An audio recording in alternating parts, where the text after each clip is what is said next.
Convolution some of discrete time সিগন্যালের মানে হচ্ছে আমরা একটা নির্দিষ্ট সিস্টেমের মাধ্যমে দুটো সিগন্যালকে কনভলিউশন করতে পারবো। তো এটাই আসলে ওয়ান কাইন্ড অফ কনভলিউশন সাম নামে পরিচিত। কিভাবে করতে হয় খেয়াল করে দেখো। আমাদের এখানে একটা সিস্টেম আছে যেটা হচ্ছে LTI system, that means linear time invariant system. তো টাইম ইনভ্যারিয়েন্ট সিস্টেম মানে হচ্ছে কি, এটা হচ্ছে সময়ের সাথে ইনপুটের সাপেক্ষে আউটপুটের কোনো পরিবর্তন ঘটে না, that means time invariant system আর কি।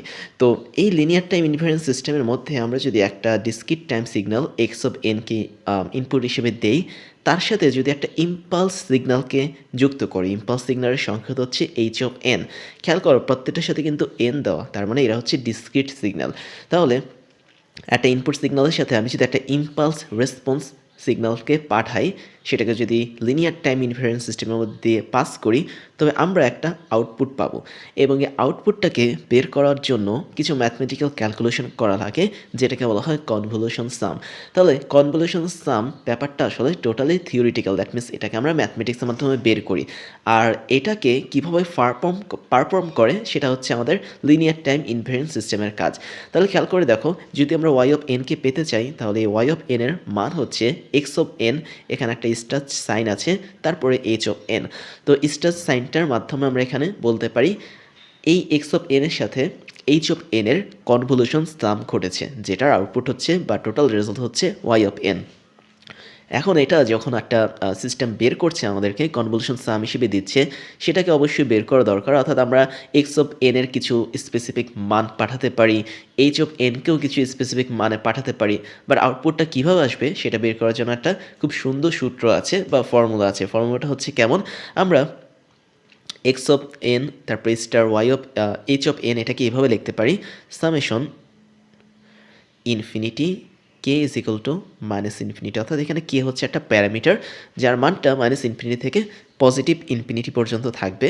ভেতরে থাকবে এক্স অফ কে, তারপরে h of n minus k, এতটুকুই। তো এর মানেটা কি? এর মানে আসলে টোটালি ম্যাথমেটিক্যাল ইকুয়েশন। আমরা যখন অঙ্ক করব খুব ভালোভাবে, তখন আমরা এই প্রত্যেকটা মানে বের করতে পারবো। তবে একটু দেখিয়ে দিই জিনিসটা হচ্ছে, যেহেতু আমাদের সামেশন আছে, তার মানে এখানে অনেকগুলো পার্ট একটার সাথে একটা যোগ আকারে আছে। এখানে এক্স অফ কে বলতে আসলে এক্স অফ এন এর বিভিন্ন পয়েন্টকে বোঝায়। যেমন আমি যদি একটা এক্সাম্পল দিই, আমরা ধরে নিলাম এক্স অফ এন হচ্ছে একটা ডিসক্রিট টাইম সিগন্যাল। ওই সিগন্যালের অনেকগুলো মান আছে, 1 2 3 4 3 2 1, এরকম অনেকগুলো মান আছে। এর মধ্যে থেকে আমি ধরে নিলাম 2 হচ্ছে আমাদের রেফারেন্স পয়েন্ট, যেখানে এন এর মান হচ্ছে 0। আবার আমরা এইচ অফ এনকেও আমরা অনেকগুলো মান হিসেবে ধরে নিলাম, ধরা যাক -1 2 3 4 -2 0, এরকম অনেকগুলো মান ধরে নিলাম। এখানে আমি ধরে নিলাম, কোনটাকে ধরবো, যে কোনো একটাকে আমরা রেফারেন্স হিসেবে ধরলাম। তো ধরলে এখানে লাভ কীটা হবে? লাভ হচ্ছে আমাদের এই দুটো সিগন্যালকে এখন আমরা কোথায় ঢোকাবো? লিনিয়ার টাইম ইনভ্যারিয়েন্ট সিস্টেমের ভেতরে ঢোকাবো। তো ঢোকানোর পর তাদের কনভলিউশন সাম হবে, যেটার রেজাল্ট হচ্ছে আমাদের এই টোটালটা। এই টোটালটাকে ইচ্ছে করলে আমরা ভাঙতে পারি। খেয়াল করে দেখো, এখানে কে বলেছিলাম কি, এন এর বিভিন্ন মান, অর্থাৎ এই জায়গাটাতে আমাদের এন এর মান 0 ছিল, এই জায়গাটাতে 1, এই জায়গাটাতে এন এর মান 2, এখানে হচ্ছে 3, এখানে 4, এখানে হচ্ছে 5। এভাবে জিরোর পেছনে এটা হচ্ছে -1, অর্থাৎ এন এর ভিন্ন ভিন্ন মানকে রিপ্রেজেন্ট করে আমাদের এই কেটা। আর এখানেও কে একই জিনিস, এইচ অফ এন এর বিভিন্ন বিভিন্ন মানগুলোকে রিপ্রেজেন্ট করে, যেগুলো হচ্ছে এন এর মান। আর এটাকে আমরা যদি ভাঙি আসলে কীভাবে, -ইনফিনিটি থেকে +ইনফিনিটি পর্যন্ত কে এর মান থাকবে। তাই যদি থাকে, আমি বলতে পারি -ইনফিনিটি হচ্ছে অনেক, এরকম ডট ডট করে অনেকগুলো নেগেটিভ মান পাচ্ছি। সেক্ষেত্রে আমরা একটা রেঞ্জকে নেই, রেঞ্জটা হচ্ছে আমরা কে এর মান -1 থেকে শুরু করে +1 পর্যন্ত নিব। তাহলে সেটাকে এভাবে লিখতে হবে, এক্স অফ -1, যেহেতু কে এর মান হচ্ছে আমাদের -1, এরপরে আমরা যেটা করব সেটা হচ্ছে এইচ অফ -1 মাইনাস কে দিব, এদের মাঝে একটা গুণ থাকবে। খেয়াল করে দেখো, এই চিহ্নটা হচ্ছে গুণনের চিহ্ন, বাট এখানে যে স্টার চিহ্ন, এটা কিন্তু গুণনের চিহ্ন না, এটা হচ্ছে কনভলিউশন সামের চিহ্ন। তাহলে আমরা প্রথম একটা, মানে এখানে অনেকগুলো পার্ট ছিল, প্রত্যেকটা পার্টে কি হতো, এক্স অফ কে এর সাথে এইচ অফ এন মাইনাস কেটা গুণ হিসেবে থাকতো। তারপরে ফাইনালি আমরা একটা পার্ট পেয়েছি, যেখানে আমরা কে এর মান -1 ধরেছি, ধরলে আমরা এই পার্টটা পাই। ওর সাথে আমরা কি করব, যোগ করব। কেন যোগ করব? কারণ এখানে আমাদের একটা সামেশন চিহ্ন দেওয়া আছে, সামেশনের জন্য আমাদের সূত্রের মধ্যে যোগটা চলে আসবে। এরপরের সংখ্যা কি, -1 পরে একটু বড় সংখ্যা হচ্ছে 0, তাহলে এখানে হবে x of 0, h of 0 minus k বসবে। 0 মাইনাস কে বসবে না খুব সম্ভবত। আচ্ছা, এখানে একটু মিস্টেক হয়েছে, এটা হবে 1 আর এটা হবে -1 আর এটা হবে শুধুমাত্র n হবে, যেহেতু আমাদের সূত্র ছিল n - k। তাহলে n থেকে আমি যদি -1কে কাটা দিই সেটা হয়ে যাবে +1। তার মানে এখানে হবে x(-1) ইন্টু h(n+1)। এরপরটাও সেম, আমাদের x(0), তাহলে n এর মান তো n থাকছে, nটা কখনো চেঞ্জ হবে না। k এর মানটা এখন কত হয়ে গেছে? 0 হয়ে গেছে, তার মানে এখানে n-0 থাকবে। পরবর্তীতে আরেকটা মান আমরা যদি বাড়াই, k এর মান 1 করি, তাহলে এটা হবে x(1) ইন্টু h(n-1), তাহলে n-1 প্লাস এখানে আর অনেকগুলো মান আসবে, দ্যাট মিনস x(2), h(n-2), অনেকগুলো মান আসবে। তো এই প্রত্যেকটা মানগুলোকে যখন আমরা বের করে যখন ক্যালকুলেশন করব, তখন বলতে পারবো এখানে আসলে একটা সিগন্যাল কাজ করছে, যেটা হচ্ছে convolution some of h(n) and x(n). তো এটাই আসলে বেসিক্যালি টোটাল থিম বা টোটাল সূত্র। আমরা এখানে যেটা করি সেটা হচ্ছে h(n-k)টাকে বিশেষ পদ্ধতিতে বের করি। সচরাচর আমরা দেখি h(k) আমাদের দেওয়া থাকে, অর্থাৎ h(n) হচ্ছে h(k) এর একটা ফরম্যাট রূপ। অর্থাৎ h(k) বলতে আমরা বোঝাই h(n) এর বিভিন্ন n এর মানের জন্য k এর মান ভিন্ন ভিন্ন হবে সেটাকে। আর এই h(k)কে প্রথমে যেটা করতে হয় সেটা হচ্ছে, আমরা যদি h(n-k) বের করতে চাই, তাহলে আমরা ফার্স্টে কী করতে পারি, কেটাকে -k-তে কনভার্ট করতে পারি। তার মানে h(-k)-তে কনভার্ট করলাম। এই কনভার্ট করাটাকে তোমরা জানো, যেটাকে বলা হয় টাইম রিভার্সাল বা ফোল্ডিং। পরবর্তীতে আমরা তাহলে এখানে কি করেছি, ফোল্ডিংয়ের কাজ করছি। f দিয়ে হচ্ছে ফোল্ডিংয়ের কাজ করা। h(-k) পেলাম, পাওয়ার পর এটাকে কী করতে হবে, আমাদের অবশ্যই টাইম স্কেলিং করতে হবে। টাইম স্কেলিং মানে হচ্ছে কি, -k এর সাথে প্লাস মাইনাস কিছু করা। তাহলে আমরা n পরিমাণ যদি টাইম স্কেলিং করি, তাহলে আমরা সেটা পাবো h(n-k), অর্থাৎ h(-k) প্লাস n হিসেবে পাবো। তাহলে এখানে শুধুমাত্র এটাই ইম্পর্ট্যান্ট যে h(n-k) কীভাবে বের করতে হবে সেটা। আর এটা এই সূত্র দেখে বেসিক্যালি বোঝা যাবে না টোটালটা, বাট আমরা সূত্রটাকে অবশ্যই মনে রাখবো। ম্যাথ যখন করতে থাকবো তখন আসলে আমরা বুঝতে পারবো যে এখানে আসলে কী ঘটনাগুলো ঘটেছে। তো এই ছিল আমাদের convolution some of discrete time signal. Basically এটা হচ্ছে টোটালি থিওরিটিক্যাল পার্ট, আমরা ম্যাথমেটিক্যাল পার্ট সামনে দেখব। তার আগে দেখে নেব যে কী কী প্রপার্টি আছে আমাদের এই কনভলিউশন সামের, সেটা পরবর্তী পর্বগুলোতে। Properties of convolution sum in discrete time system অথবা ডিসক্রিট টাইম সিগন্যালের ক্ষেত্রে আমরা যে কনভলিউশন সাম নিয়ে কাজ করি, সেক্ষেত্রে আমাদের ওই কনভলিউশন সামের কিছু নির্দিষ্ট প্রপার্টি বা ক্যারেক্টারিস্টিক্স আছে, সেগুলোই আমরা সিকোয়েন্স ওয়াইজ দেখব। তো এখানে আমরা খেয়াল করি দুটো প্রপার্টি নিয়ে দেখছি, একটা হচ্ছে কমিউটেটিভ প্রপার্টি আর একটা হচ্ছে অ্যাসোসিয়েটিভ প্রপার্টি। তো বিষয়টা কেমন, বিষয়টা হচ্ছে, যদি আমি ব্লক ডায়াগ্রামের মাধ্যমে বোঝানোর চেষ্টা করছি, আমাদের xn একটা ডিসক্রিট টাইম সিগন্যাল যদি হয়, সেটাকে আমি যদি একটা সিস্টেমের ভেতরে ঢোকাই, যে সিস্টেমের ভেতরে সে একটা ইম্পালস রেসপন্সের সাথে যুক্ত হচ্ছে, যেটা হচ্ছে h(n), তবে আমরা বলতে পারি এই সিস্টেমটা পরবর্তীতে আউটপুট হিসেবে y(n) তৈরি করবে, এবং এই y(n)টাই হচ্ছে আমাদের x(n) এবং h(n) এর কনভলিউশন সাম। আর যেহেতু এই সিস্টেমটা আমাদের এই দুটো রেসপন্স বা সিগন্যালকে কনভলিউশন সামের মাধ্যমে কনভার্ট করছে, তাই বলা যায় আমাদের এই যেখানে সিস্টেম দেখতে পাচ্ছি বক্সের মধ্যে, এই সিস্টেমটা হচ্ছে লিনিয়ার টাইম ইনভ্যারিয়েন্ট সিস্টেম। তাহলে আমি বলতে পারি প্রথম ক্ষেত্রে আমরা যখন y(n) পাবো, সেটা আসলে বেসিক্যালি x(n) এর সাথে ইম্পালস রেসপন্স h(n) এর কনভলিউশন সাম হিসেবে আসবে।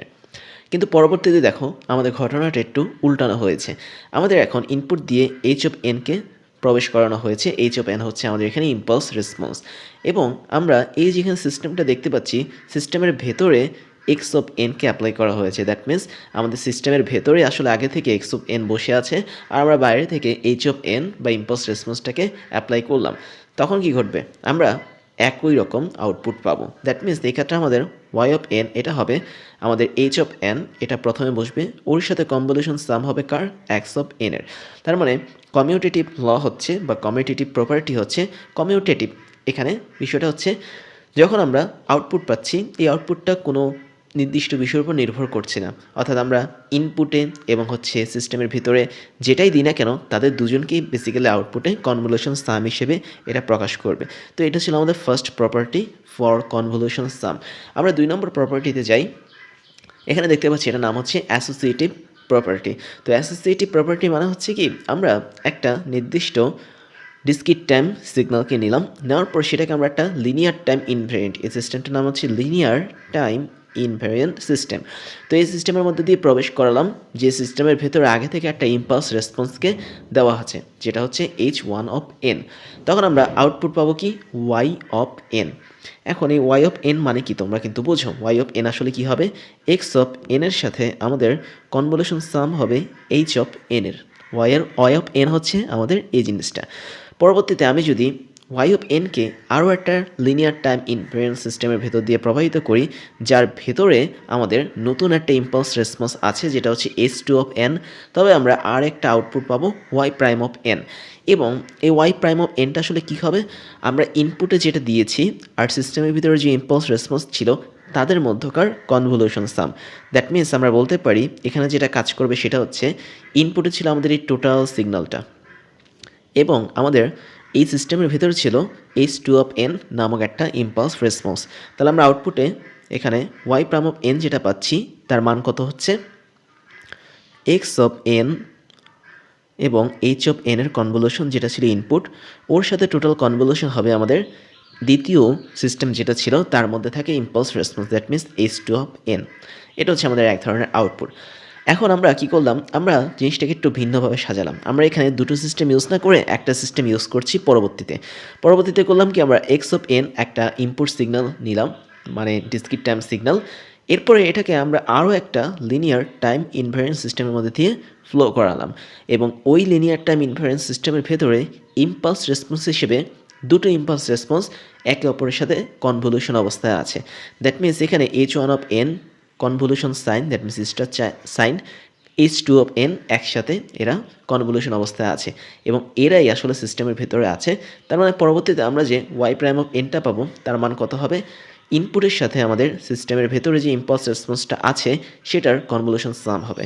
দ্যাট মিনস দ্বিতীয় ক্ষেত্রে আমরা যদি y'' বের করি তার মান কত হবে, x এটা আলাদা থাকবে ইনপুট সিগন্যাল, ওর সাথে কনভলিউশন হবে কি সিস্টেমের ভেতরে থাকা ইম্পালস রেসপন্সের যে কনভলিউশন সামটা ছিল সেটা।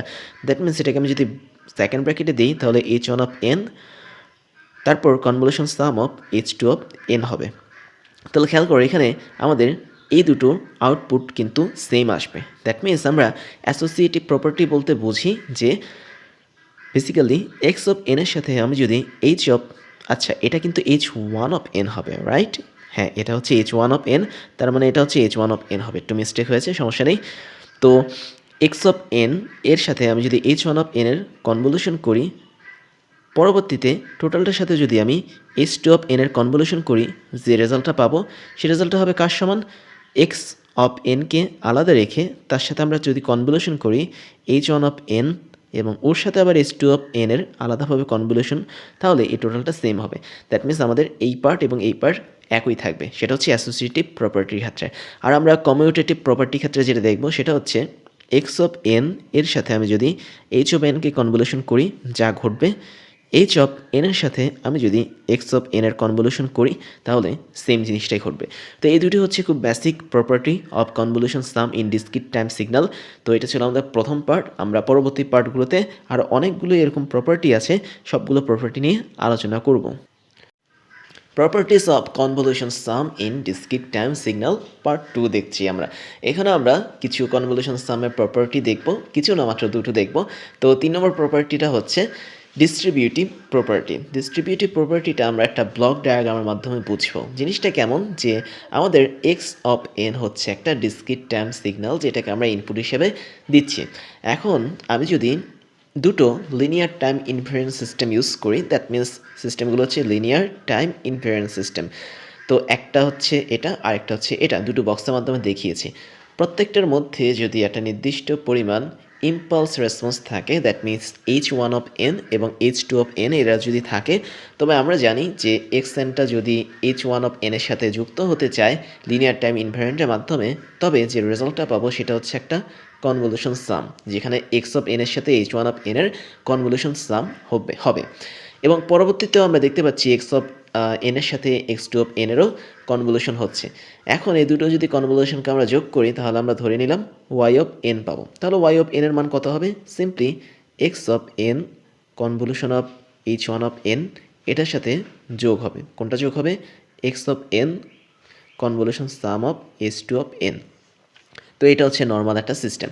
যাই হোক, আমরা এই সিস্টেমে কী করেছি, একটা ইনপুট নিয়েছি, দুটো লিনিয়ার টাইম ইনফারেন্স সিস্টেমের মধ্যে দিয়ে ঢুকিয়েছি, তাদের থেকে একটা কনভলিউশন সাম পেয়েছি ইম্পালস রেসপন্সের মাধ্যমে, লাস্টে আমরা তাদেরকে যোগ করে এভাবে রেখে দিয়েছি।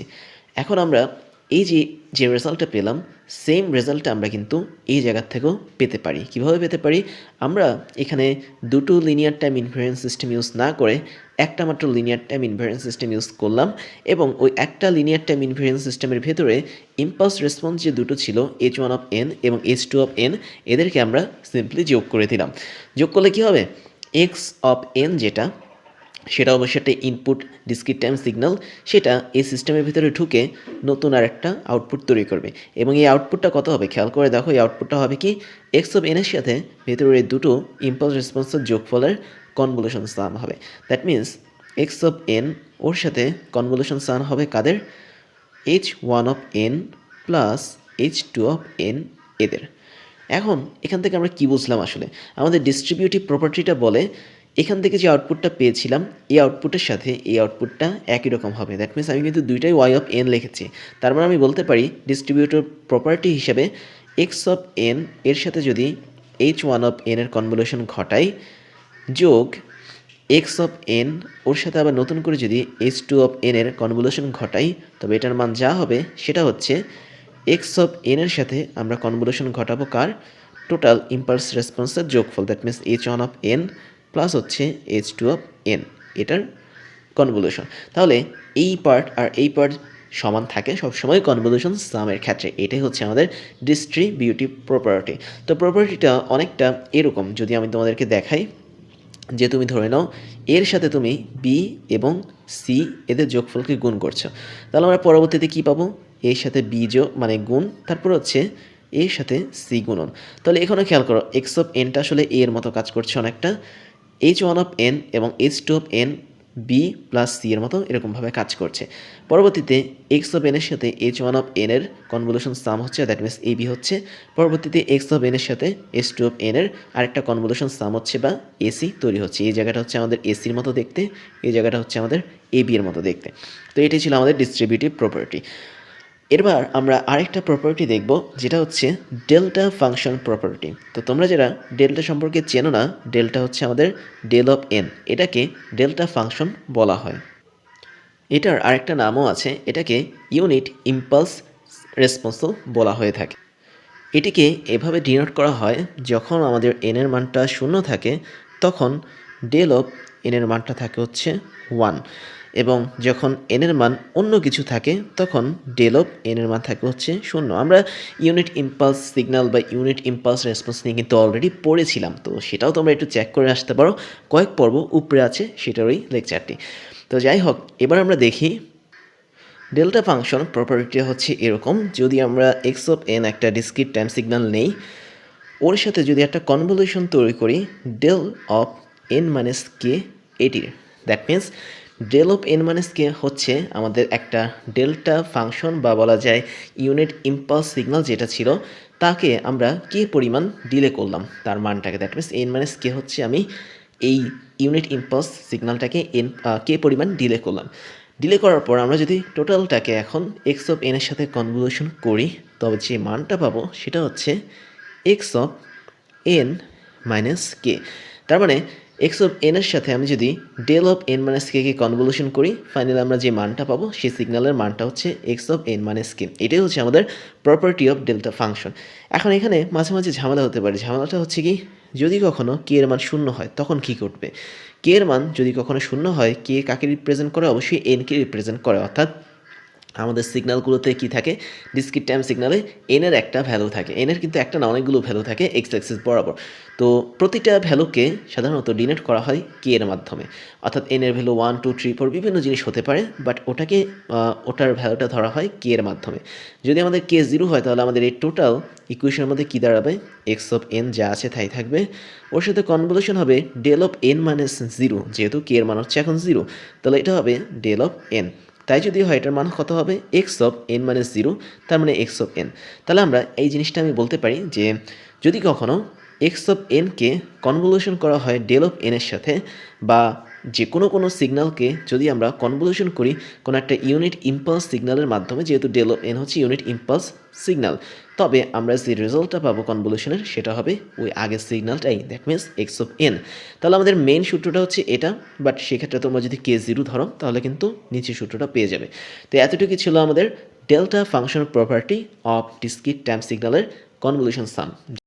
Properties of convolution sum in discrete time signal part 3। 3 number পার্টে আমরা আরও কিছু প্রপার্টি দেখব যেগুলো হচ্ছে কনভলিউশন সামের ক্ষেত্রে প্রযোজ্য।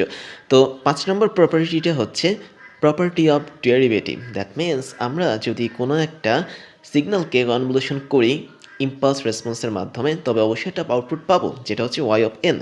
তো যদি আমরা এই সিগন্যালের ওয়াই অফ এন যে আউটপুট এসেছে এটাকে ডেরিভেটিভ করি, দ্যাট মিনস ডিফারেন্সিয়েশন করি, তাহলে আমরা কেমন আনসার পেতে পারি সেটাই হচ্ছে এই প্রপার্টির মেইন বিষয়। তো আমরা দেখতে পাচ্ছি এখানে ওয়াই অফ এন হচ্ছে x of n convolution with h of n, যেখানে এক্স অফ এন হচ্ছে আমাদের ইনপুট সিগন্যাল আর এইচ অফ এন হচ্ছে আমাদের কোনো একটা ইম্পালস রেসপন্স। এখন আমরা কি করব, আমরা ডেরিভেশন করব বা বলা যায় ডিফারেন্সিয়েশন করব উভয় পক্ষকে। তো উভয় পক্ষকে ডিফারেন্সিয়েশন করলে কী সুবিধা হবে, আমরা তখন differentiation of y of n পাবো। আমাদের টার্গেট হচ্ছে যে আউটপুট সিগন্যালটা পাচ্ছি এটাকে ডিফারেন্সিয়েশন করা। তাহলে আমরা যদি ডিফারেন্সিয়েশন করি কার সাপেক্ষে করব, খুব ভালো একটা আইডিয়া হচ্ছে এন এর সাপেক্ষে করা, কেননা আমাদের এখানে কিন্তু এনটা হচ্ছে ভ্যারিয়েবল, এনটা কিন্তু চেঞ্জ করছে, কেননা এন এর কিন্তু ভিন্ন ভিন্ন মান থাকে কোনো একটা ডিসক্রিট টাইম সিগন্যালের ক্ষেত্রে। তাই আমরা এখানে সরাসরি ডি বাই ডিটি দিতে পারি না, যেটা আমরা ছোটোবেলায় পড়েছিলাম সময় সাপেক্ষে কোনো কিছু পরিবর্তনের হার। তো আমরা এখানে কি করব, d divided by d n দিব, কেননা এন হচ্ছে আমাদের এখন পরিবর্তন হচ্ছে। তো খেয়াল করি আমরা উভয় পক্ষকে যদি ডিফারেন্সিয়েশন করি তবে অবশ্যই d divided by d n ভিতরে থাকবে হচ্ছে x of n convolution sum with h of n. এখন পরের ঘটনাটা কি, পরের ঘটনা হচ্ছে আমরা এই যে এখানে প্রপার্টি অফ ডেরিভেটিভ দেখছি, এই প্রপার্টিটা আসলে যেটা বলছে সেটা হচ্ছে আমরা যদি ওয়াই অফ এন বা আউটপুট সিগন্যালের ডেরিভেশন পেতে চাই বা ডিফারেন্সিয়েশন যদি পেতে চাই, তাহলে আমরা হয় এক্স অফ এনকে ডিফারেন্সিয়েশন করব অথবা এইচ অফ এনকে ডিফারেন্সিয়েশন করব, তাহলেই আমাদের হবে। এবং ডিফারেন্সিয়েশন করার পর যদি আমরা একটার সাথে আরেকটাকে কনভলিউশন সামের মাধ্যমে যুক্ত করি তাহলে আমাদের differentiation of y of n পাওয়া যাবে। তো বিষয়টা একটু সহজ করে বলি, আমাদের এখানে যে টোটাল আউটপুটটা বের হয়েছে এই আউটপুটটা আসলে দুটো জিনিস মিন করে। একটা হচ্ছে আমরা এই আউটপুটের বদলে যেটা লিখতে পারি সেটা হচ্ছে এক্স অফ এনকে আমরা আলাদা রাখতে পারি, তারপরে কনভলিউশন সাইন দিতে পারি, d divide by d n h of n বানাতে পারি, এটা একটা পদ্ধতি।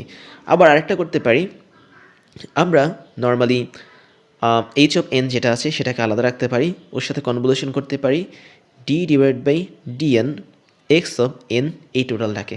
তার মানে আমরা ওয়াই অফ এন বা আউটপুটের যদি ডিফারেন্সিয়েশন বের করতে চাই তবে আমরা এটাকে ইউজ করতে পারবো অথবা আমরা এটাকে ইউজ করতে পারবো।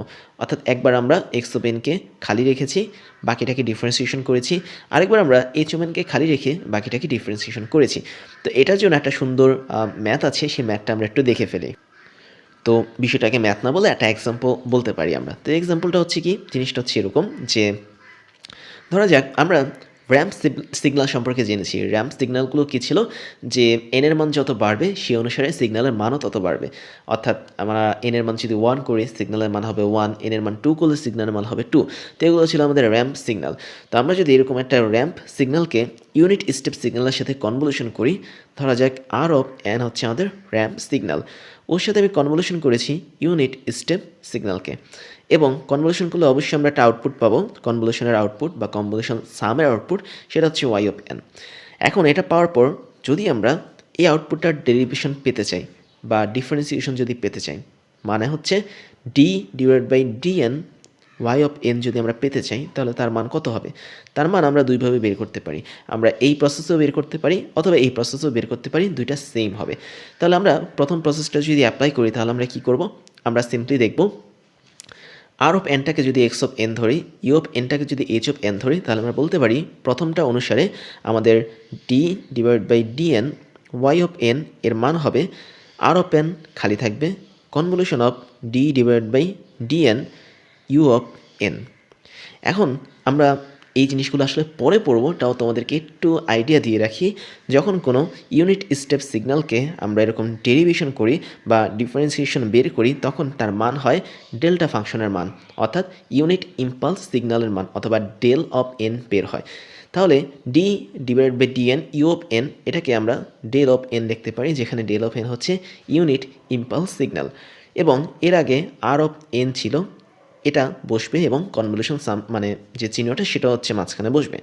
এখন আরেকটা বিষয় তোমাদেরকে একটু জানিয়ে রাখতে হবে, সেটা হচ্ছে যখন তুমি এটা কিন্তু আমরা এর আগের প্রপার্টিতে দেখেছিলাম, অর্থাৎ এর আগে মনে হয় 4 নম্বর প্রপার্টিতে দেখেছিলাম ডেল্টা ফাংশনের প্রপার্টিতে। সেখানে কি ছিল, সেখানে আমি যদি একটু বলি, এক্স অফ এনের সাথে যদি কখনো কনভলিউশন সাম করি ডেল অফ এনকে, তবে আমরা যে রেজাল্টটা পাবো সেটা হবে এক্স অফ এনের সমান।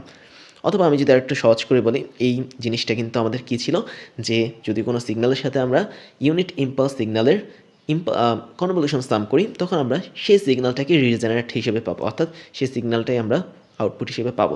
তার মানে আর অফ এনের সাথে যদি বা র্যাম্প সিগন্যালের সাথে যদি আমরা একটা ডেল সিগন্যাল বা বলা যায় ইউনিট ইম্পালস সিগন্যালের কনভলিউশন সাম করি, তবে আসলে আর কিছুই পাবো না, আমরা সেই র্যাম্প সিগন্যালটাকে আউটপুট হিসেবে পাবো। তাহলে d divide by d n y of n এর মানে হচ্ছে আমরা আউটপুট সিগন্যালটিকে ডিফারেন্সিয়েশন করেছি এবং ফাইনাল রেজাল্টটা এটা পেয়েছি। তো আমরা এখন দেখব যে প্রথম সূত্র ইউজ করে আর অফ এন পেলাম, বাট দ্বিতীয় সূত্র ইউজ করে কি সেম জিনিস পাবো? অবশ্যই পাবো, সেটা আমরা একটু দেখে ফেলি। আমরা এখন কি করব, আমরা একটু ভিন্নভাবে এটাকে কাজ করব। আমরা একটু আগে আর অফ এনকে খালি রেখেছি, এবার আমরা ইউ অফ এনকে খালি রাখবো। তাহলে ইউ অফ এনটা খালি থাকবে, ওর সাথে কনভলিউশন সাম যুক্ত হবে কার সাথে, d divide by d n r of n, অর্থাৎ আমরা এখন র্যাম্প যে সিগন্যালটা আছে সেই র্যাম্প সিগন্যালটাকে ডিফারেন্সিয়েশন করব। আর এটাও আমরা আসলে পরবর্তীতে দেখব যে র্যাম্প সিগন্যালকে ডিফারেন্সিয়েশন করলে কি হয়, সেটা তোমাদেরকে জানিয়ে দিব, সমস্যা নেই। এখন জাস্ট একটু দেখো, যদি কখনো র্যাম্প সিগন্যালকে ডিফারেন্সিয়েশন করা হয়, তবে সেই সিগন্যালটা আসলে একটা ইউনিট স্টেপ সিগন্যালে কনভার্ট হয়। That means d divided by d n r of n, এটা আসলে ইউ অফ এন এর মাধ্যমে কনভার্টেড হবে। এবং এর আগে আমাদের কনভলিউশন সাম আছে কার সাথে, ইউ অফ এন এর সাথে কিন্তু আছে, যেহেতু আমরা ইউ অফ এনকে কোনো ডিফারেন্সিয়েশন করিনি। ফাইনালি আমরা যে লাইনটা পাচ্ছি সেটা হচ্ছে ইউ অফ এন এর সাথে ইউ অফ এন এর কনভলিউশন সাম। এবার আবারও কিছু নতুন আইডিয়া, সেটা হচ্ছে এই জিনিসগুলো আমরা পরবর্তীতে প্রমাণ করব, যেহেতু আমরা ম্যাথ করব পরবর্তীতে, তাই তোমরা এখানে ছোট্ট করে জেনে রাখো, যদি দুটো এরকম ইউনিট স্টেপ সিগন্যালকে কনভলিউশন সামের মাধ্যমে যুক্ত করা হয়, তবে তাদের যে রেজাল্ট আসে সেটা হচ্ছে একটা র্যাম্প সিগন্যাল বা র্যাম্প ফাংশন। তাহলে আমরা বলতে পারি এই ক্ষেত্রেও আমরা দেখতে পাচ্ছি আর অফ এন ফাইনালি চলে এসেছে। তাহলে প্রপার্টি অফ ডেরিভেটিভ এর মানে হচ্ছে আমরা যদি আউটপুট সিগন্যালটাকে কোনোভাবে ডিফারেন্সিয়েশন করি, তাহলে আমরা বেসিক্যালি এই যে দুটো পার্ট দেখতে পাচ্ছি যাদের মধ্যে কনভলিউশন সাম আছে, তাদের যে কোনো একটাকে ডিফারেন্সিয়েশন করলেই হবে, আরেকটাকে আগের মতো রাখলেই হবে। এটি হচ্ছে প্রপার্টি অফ ডেরিভেটিভ। এবার আমরা ছোট্ট দুটো প্রপার্টি দেখে ফেলে, একটা হচ্ছে টাইম ডিলে প্রপার্টি আর একটা হচ্ছে time scaling property. Time delay property বিষয়টা আসলে কেমন? বিষয়টা হচ্ছে আমরা যদি টাইম ডিলে ঘটাই কোনো একটা সিগন্যালের ভেতরে, কিভাবে টাইম ডিলে ঘটাবো খেয়াল করে দেখো, আমাদের এক্স ওয়ান অফ এন একটা signal, x two of n আরেকটা সিগন্যাল, দ্যাট মিনস দুটো ডিসক্রিট টাইম সিগন্যাল। এই দুটো ডিসক্রিট টাইম সিগন্যালকে আমরা কনভলিউশন করেছি এই জায়গাটাতে। কনভলিউশন করলে সেটার একটা convolution sum y of n আসবে। ওয়াই অফ এন যেহেতু এসেছে, আমরা এখন যে কাজটা করব সেটা হচ্ছে এক্স ওয়ান অফ এন এবং এক্স টু অফ এন এই দুটো ডিসক্রিট টাইম সিগন্যালকে কে ওয়ান এবং কে টু পরিমাণ ডিলে ঘটাবো। তো এক্স ওয়ান অফ এনকে আমি যদি কে ওয়ান পরিমাণ ডিলে ঘটাই, তাহলে তার মান আসবে x one of n minus k. পরবর্তীতে এক্স টু অফ এনকে যদি আমি, আচ্ছা এটা যেহেতু কে ওয়ান ধরেছি, তাহলে এরপরেরটা কে টু ধরবো। এক্স টু এন মাইনাস কে টু হবে আমাদের, যদি আমরা কে টু পরিমাণ ডিলে ঘটাই দ্বিতীয় সিগন্যালের ক্ষেত্রে, এটা কিন্তু টু হবে, রাইট? তো তাই যদি হয়, ফাইনালি আমরা যদি এদের মধ্যে কনভলিউশন সাম তৈরি করি, তাহলে কি ঘটবে? তাহলে যেটা ঘটবে সেটা হচ্ছে আমরা এই টাইম ডিলে ঘটানোর আগে যে আউটপুটটা পেয়েছিলাম ওয়াই অফ এন, এই আউটপুটটার কিছুটা পরিমাণ চেঞ্জ হবে। এই আউটপুটটার মধ্যে হবে কি, এই আউটপুটটা বেসিক্যালি আমরা যে কে ওয়ান এবং কে টু পরিমাণ ডিলে করেছি, এই আউটপুটের মধ্যেও কে ওয়ান এবং কে টু পরিমাণ ডিলের যোগফলটা ডিলে হবে। দ্যাট মিন্স আমাদের আউটপুটটা হবে y of n minus k one plus k two, তারপর ডাবল ব্র্যাকেট। তার মানে হচ্ছে আমরা যদি কোনো সিগন্যালকে K1 K2 এরকম বিভিন্ন মানে ডিলে করি, তাদের মধ্যে যদি কনভলিউশন সাম তৈরি করি, তবে তাদের যে আউটপুটটা আসবে সেই আউটপুটের মধ্যে যে সিগন্যালটা পাবো সেটা হবে আগের আউটপুট সিগন্যালের থেকে যেতটুকু পরিমাণ আমরা ডিলে করেছি সেই ডিলের যোগফলটা বিয়োগ যাবে। দ্যাট মিন্স আমাদের এখানে আউটপুটটা আসছে y of n minus K1 plus K2, যেখানে K1 ছিল x1 সিগন্যাল ডিলের পরিমাণ, K2 ছিল x2 সিগন্যালটার ডিলের পরিমাণ। এবার আমরা আর একটা ছোট্ট প্রপার্টি দেখব, যেটা হচ্ছে time scaling property of convolution sum. খেয়াল করে দেখো, x1 অফ n হচ্ছে একটা সিগন্যাল, x2 অফ n আরেকটা সিগন্যাল, ওদের মাঝে একটা কনভলিউশন তৈরি করেছি আমি। কনভলিউশন করার পর আমরা একটা আউটপুট পেয়েছি y অফ n। এখন আমরা যদি এখানে টাইম স্কেলিং করি, টাইম স্কেলিং মানে হচ্ছে কি, টাইমের সাথে আমাদের মানে x অফ n যে ছিল, n এর সাথে আমরা কোনো কিছু গুণ করব বা ভাগ করব। তো আমরা x1 অফ n এই সিগন্যালটাকে এই পরিমাণ টাইম স্কেলিং করলাম, তার মানে আমাদের তখন সিগন্যালটা দাঁড়াবে x1 of a into n, অর্থাৎ এই পরিমাণ আমরা এখানে টাইম স্কেলিং করেছি। পরবর্তীতে আমরা x2 অফ n এটাকেও টাইম স্কেলিং করি সেম পরিমাণে, x2 a অফ n হবে সেটা, অর্থাৎ n এর সাথে একটা নির্দিষ্ট সংখ্যা গুণ হবে, যেখানে সংখ্যাটা হচ্ছে a। এবার আমরা যদি এদের দুজনকে কনভলিউশন করি তাহলে আমাদের রেজাল্টটা কি হতে পারে? আমাদের এখানে যে রেজাল্টটা পাবো সেটা আসলে y অফ n এর একটা ফরম্যাট। তো কী ধরনের ফরম্যাট? আমরা একটু আগে দেখেছি রেজাল্টে এসেছে y অফ n, বাট এখানে এই y অফ nটা পরিবর্তিত হয়ে y of a of n হবে। That means y of an মানে হচ্ছে n এর সাথে এখন এই এটা গুণ হয়েছে। শুধু তাই না, এদের সাথে একটা জিনিস আলাদাভাবে গুণ হবে, সেটা হচ্ছে 1 divide by modulus of a। তার মানে আমরা যদি কোনো দুটো সিগন্যালকে টাইম স্কেলিং করি এই পরিমাণে, তারপর তাদের যদি কনভলিউশন ঘটাই, তবে তাদের যে আউটপুটটা আসবে সেই আউটপুটটা হবে কি, তাদের আগেকার যে আউটপুটটা ছিল তার মধ্যে থেকে এই পরিমাণ গুণক হবে এন এর সাথে, অর্থাৎ এন এর সাথে এ গুণ হবে এবং টোটাল যে সিগন্যালটা পাচ্ছি সেটাকে আবার মডুলাস এ দ্বারা ভাগ করতে হবে। আর আরেকটা বিষয় খেয়াল রাখো, আমাদের এখানে যে আউটপুটটা আসছে এই আউটপুটের এ কখনোই শূন্যের সমান হবে না। যদি শূন্যের সমান হয়ে যায় তাহলে কিন্তু আমাদের এই আউটপুটটা আর আউটপুট থাকছে না, এটা একটা টোটালি আনডিফাইন্ড বা ম্যাথ ইরোর হিসেবে চলে আসবে, যেহেতু ওয়ানের নিচে কোনো কিছু শূন্য হলে সেটার আসলে মান বের করা যায় না বা সেটা হচ্ছে আনডিফাইন্ড হয়ে যায়। তো এই কতগুলোই ছিল আমাদের কনভলিউশন সামের প্রপার্টি, যেটা কাজ করে ডিসক্রিট টাইম সিগন্যালের ক্ষেত্রে। এবার ক্রাশ ইঞ্জিনিয়ারিংয়ের পক্ষ থেকে দারুণ কিছু সারপ্রাইজ থাকছে তোমাদের জন্য, যার প্রথমটা হচ্ছে বেস্ট রিসোর্সেস। আমাদের ক্লাসগুলো তৈরি করা হয় বিশ্বের টপ কোয়ালিটির সিলেবাস এবং টপ লেভেলের বইগুলো ফলো করে, যেগুলো তোমার ইউনিভার্সিটি লাইফের পড়ালেখাকে নিয়ে যাবে এক্সট্রা লেভেলে। সেই সাথে ক্লাসগুলোতে থাকছে আমাদের অফিসিয়াল বইগুলো থেকে হাজারটা ক্রাশ চ্যালেঞ্জ সলভিং, যা তোমার চিন্তা শক্তিকে নিয়ে যাবে অ্যাডভান্স লেভেলে। তারপর থাকছে তোমাদের জন্য পেইড কোর্সের সুযোগ, যেখানে তোমরা যে কোনো সময় কিনে নিতে পারো আমাদের বিভিন্ন সাবজেক্টের উপর তৈরি করা জেনুইন কোর্সগুলো, যা তোমাদের জব প্রিপারেশন, মাস্টার্স অ্যাডমিশন প্রিপারেশনে কাজে লাগবে সব সময়। এরপর তোমরা জয়েন করতে পারো আমাদের স্টুডেন্ট কমিউনিটিতে, যেখানে তোমাদের মতো আরও অনেক ইঞ্জিনিয়ারিং স্টুডেন্ট বিভিন্ন ডাউট সলভিং, প্রবলেম সলভিং নিয়ে আলোচনা করে যাচ্ছে প্রতিনিয়ত। আমাদের ফেসবুক পেজের লিঙ্ক হচ্ছে facebook.com/crashengineerings এবং ফেসবুক গ্রুপের লিঙ্ক হচ্ছে facebook.com/groups/crashengineering। তারপর আমাদের ক্লাস এবং পেইড কোর্স সম্পর্কে সমস্ত ধরনের আপডেট পেতে জয়েন করতে পারো আমাদের অফিসিয়াল টেলিগ্রাম চ্যানেলে। আমাদের টেলিগ্রাম চ্যানেলের লিঙ্ক হচ্ছে t.me/crashengineering। এবার আমি তোমাদেরকে আমার পরিচয়টা জানাচ্ছি। আমি হচ্ছি ইমতিয়াজ, ক্রাশ ইঞ্জিনিয়ারিং সহ ওয়েডেমি এবং ক্রাশ কোডিংয়ের ফাউন্ডার হিসেবে কাজ করছি, যেখানে ক্রাশ ইঞ্জিনিয়ারিংয়ে আমি তোমাদেরকে এখন পড়াচ্ছি, ওয়েডেমিতে আমি কলেজ লেভেলের স্টুডেন্টদেরকে পড়িয়ে থাকি এবং ক্রাশ কোডিংয়ে আমি স্টুডেন্টদেরকে বিভিন্ন প্রোগ্রামিং ল্যাঙ্গুয়েজ শিখিয়ে থাকি। সেই সাথে আমি বিগত 10 বছর ধরে 5 লাখেরও বেশি স্টুডেন্টদেরকে অনলাইন এবং অফলাইনে পড়িয়েছি। আমার এডুকেশনাল ব্যাকগ্রাউন্ড হচ্ছে বিএসসি কমপ্লিট করেছি ইলেকট্রিক্যাল অ্যান্ড ইলেকট্রনিক ইঞ্জিনিয়ারিং নিয়ে, এমএসসি কমপ্লিট করেছি বায়োমেডিক্যাল ইঞ্জিনিয়ারিং নিয়ে এবং বর্তমানে একটা ইউনিভার্সিটিতে লেকচার হিসেবে কাজ করে যাচ্ছি।